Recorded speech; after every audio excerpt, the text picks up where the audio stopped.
Dhaka medical college হাসপাতাল যেটা আছে এটা কোনো বিবেচনায় হাসপাতাল হওয়ার যোগ্য কিনা।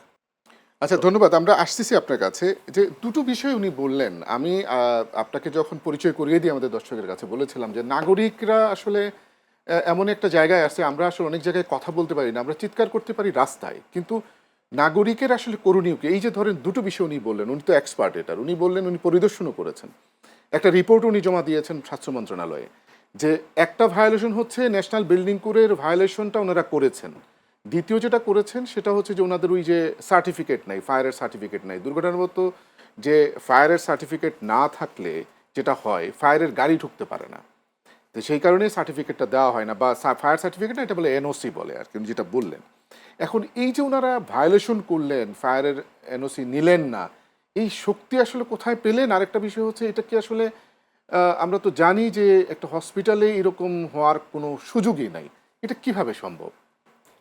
দেখেন, একটা জিনিস হলো কি, এগুলি তো নাগরিক সেবার জন্য করা হয়। যত কিছু আছেন দেশে, এই দেশে, এই ভূখণ্ডে যা কিছু ঘটে, ল অফ ল্যান্ড বলতে একটা ব্যাপার আছে কিন্তু, যে এই ভূখণ্ডে যা কিছু ঘটবে আইন অনুযায়ী ঘটতে হবে, এবং আইনটা ঠিক মতো মানা হলো কি না হলো, এর জন্য আবার সরকারের কিছু দপ্তর আছে, তারা দেখবে আইনটা ঠিক মতো মানা হলো নাকি হলো না। আমরা যখন কোনো একটা ব্যাংকে যাব, আমি যখন ব্যাংকে কিছু টাকা জমা দিয়ে আসি, আমি কিন্তু সরকারের উপর ভরসা করে যাই। এই ব্যাংকের মালিককে আমি চিনি না, সে কি কালো না সাদা, সে বাটপার না সাধু, আমি জানি না, কিন্তু আমি চিনি সরকারকে। আমি মনে করি সরকার এদেরকে অনুমতি দিয়েছে ব্যাংক করার, কাজেই আমার এই টাকাটা আমি সরকারের উপর ভরসা করে ওদের কাছে রেখে আসি। আমি যখন একটা হাসপাতালে যাই, এখানেও আমি সরকারের উপর ভরসা করতে চাই যে সরকার এখানে একটা হাসপাতাল করতে দিয়েছে, এটা হাসপাতালের জন্য যা যা থাকা দরকার তা অবকাঠামোগত ভাবে বলেন, চিকিৎসকের দিক দিয়ে বলেন, মানে এখানে কি একজন আপনার ওয়ার্ড বয় যে অপারেশন করতেছে না কি করতেছে, এগুলি তো আমি চিনব না, আমি তোদের কাউকে চিনি না। ওটিতে কিছু লোক মুখ ঢেকে এসে কি কি করতেছে, ওটা তো আমি জানবো না, সে তার সার্টিফিকেট আছে কি নাই, এগুলি দেখবে কি? আমার হয়ে আমার স্বার্থটা, আমার সেফটিটা কে দেখবে? সরকার দেখবে। সরকার দেখবে। তো আমি সরকার আবার দেখার জন্য হেলথ আছে, একটা হেলথ ডিরেক্টরেট আছে, স্বাস্থ্য অধিদপ্তর যেটা বলি, এই স্বাস্থ্য অধিদপ্তরে কিন্তু ডিরেক্টর হসপিটাল নামে একটা পোস্ট আছে, তার কাজই হলো এই হাসপাতাল এবং ক্লিনিকগুলো পরিদর্শন করা। প্রতি মাসে একবার করে প্রত্যেকটা হাসপাতাল তার পরিদর্শন করার কথা, উনি অথবা ওনার লোক। যারা যাচ্ছে তারা তো হাসপাতাল দিয়ে জানে যে এই হাসপাতালে এইগুলি না থাকলে এটা হাসপাতাল না, এটা তখন মুদির দোকান, সে এটাই ভাববে। মুদির দোকান এবং হাসপাতালের পার্থক্যটা ওনারা জানে বলেই তো ওখানে চাকরি হয়েছে। তো এই লোকগুলি তো যায় প্রতিনিয়ত। তো আপনি যখন হাসপাতালের বিরুদ্ধে অ্যাকশন নেবেন, আপনি হাসপাতালে যোগাযোগ করে বলেন, দেখবেন ওদের কাগজপত্র সব ঠিক, ওদের হাসপাতালের ওই যে ডিরেক্টর হাসপাতালের যে পরিদর্শক আছে উনি এখানে আসছে, দেখেন গত মাসেও আসছিল, সাইন করে গেছে। এখন এই সাইন করে সে কি নিয়ে গেছে এটা সে জানে, আমার তো জানার কথা না। না, এটা আমাদের জানার কথা, সাধারণ জনগণের জানার কথা। এখন যখন একটা অঘটন ঘটে, দুর্ঘটনা যখন ঘটে, তখন আমাদের কানে পানি যায়। আমি একটা হসপিটাল করে ফেললাম, ওনারা তো মানে অনেক সম্মানিত মানুষ, কিছুদিন আগে ওনার দেখেন পরিবারের হাসপাতাল যখন কেউ করে,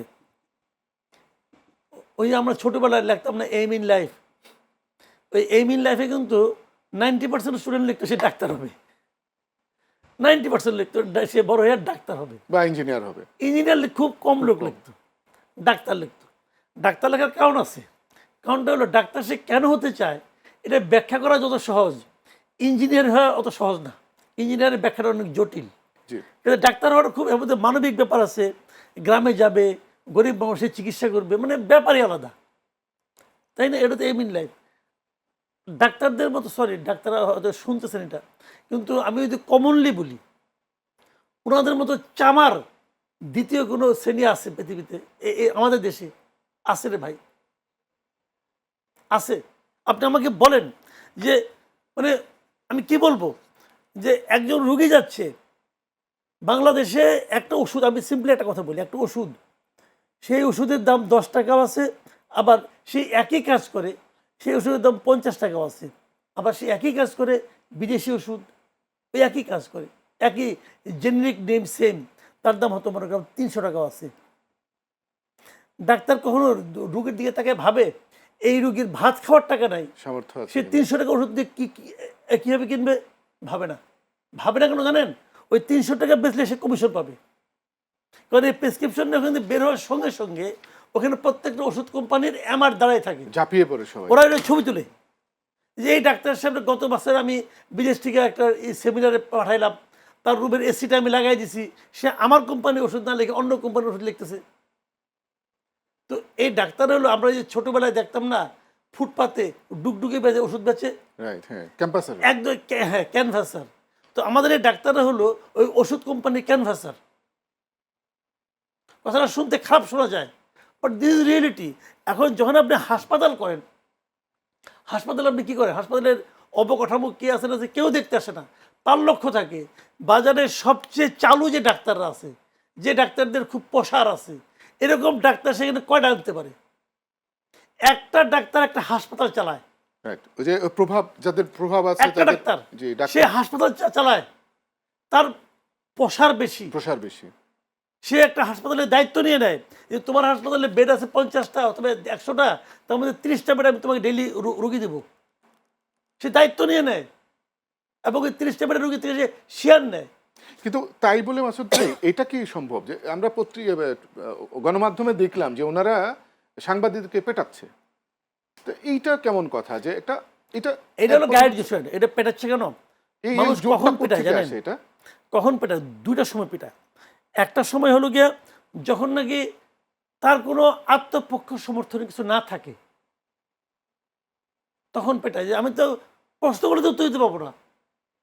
সাংবাদিক যখন আমাকে প্রশ্ন করবে আমি তো উত্তর দিতে পারবো না, কারণ আমি প্রশ্নই করতে দেবো না, পিটাবো। একটা পদ্ধতি। দ্বিতীয় একটা পদ্ধতি হলো যখন সে নিজেকে সমস্ত ধরাছোঁয়ার বাইরে মনে করে, পাওয়ারফুল মনে করে। তার মানে ওরা অনেক পাওয়ারফুল। দুইটার যে কোনো একটা। তো এই যে ধরেন আপনার এত বছর ধরে এটা চললো, কোনো আইনের লঙ্ঘন করে বসে আছেন অ্যাকর্ডিং টু আপনি একটা হাসপাতালকে সিঙ্গেল করতেছেন, সিঙ্গেল আউট করতেছেন কেন? ঢাকা শহরে সামগ্রিকভাবে আমি বললাম ঢাকা শহরের আপনি যে উনি যে কথাগুলি বললেন, যেটা হাসপাতালের চেহারাটা কেমন হওয়া উচিত, একটা হাসপাতালের মধ্যে ভেন্টিলেশন কেমন থাকা উচিত, হাসপাতালের মধ্যে আলো বাতাস কেমন থাকা উচিত, উনি যদি সেভাবে ধরে, ঢাকা শহরে যতগুলি হাসপাতাল আছে তার 85% হাসপাতালই বাতিল বলে গণ্য হবে, including your Dhaka medical college. Dhaka medical college হাসপাতাল যেটা আছে ওভারলোডেড কোশ্চেন না, আমি ওভারলোডে যাচ্ছি, ওই লোডিং আমি যাচ্ছি না। আমার দেশের লোক বেশি বেশি লোক যাবে, এটা নিয়ে মাথা ব্যথা না আমার। আমার কথাটা হলো এই হাসপাতালে যে ভবনটা আছে, মূল যে ভবনটা, এটা কি হাসপাতাল করার জন্য তৈরি করা হয়েছিল? না, এটা হসপিটালের জন্য তো না। না, তাহলে এখানে হাসপাতাল আপনার বানালেন কেন? এটা ভাঙেন, ভেঙে না হাসপাতালের মধ্যে বানান। তা বানাবে না, তখন বলবে কি আমাদের ঐতিহ্য, হেরিটেজ, অমুক তমুক বলতেছে। যদি আপনি ঐতিহ্য রক্ষা করেন তো এটা ঐতিহ্য করে রাখেন, অন্য জায়গায় করা যেতে পারে। তাহলে আপনি ঢাকা মেডিকেল কলেজ, যদি উনি তো এই ব্যাপারে এক্সপার্ট, উনি বলুক ঢাকা মেডিকেল কলেজ হাসপাতাল যেটা আছে এটা কোনো বিবেচনায় হাসপাতাল হওয়ার যোগ্য কিনা, উনি বলুক, ওনার কাছে জিজ্ঞেস করেছেন।